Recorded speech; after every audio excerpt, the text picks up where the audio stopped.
Hey guys, it's Sam here with WTI. I want to tell you about this super cute book, Let's Build a Little Train. So this is a really cute story. It's nice. It's all about this train company that's building a train and the different steps that come into it, and kind of how it runs, what needs to go into it, the different types of the train. I really like it because in the back, it actually ends up being pretty educational. It teaches your little one all about the steam engine and steam trains, and then all these different parts of a train, which is really cool because you know that your child is enjoying the story, but then also at the end, they're motivated to learn about the different parts of the train, and they're getting some like solid knowledge too, which is great.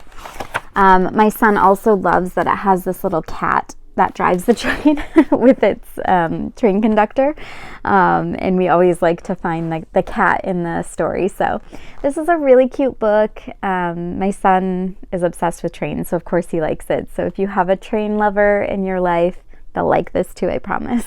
And that's my point of view.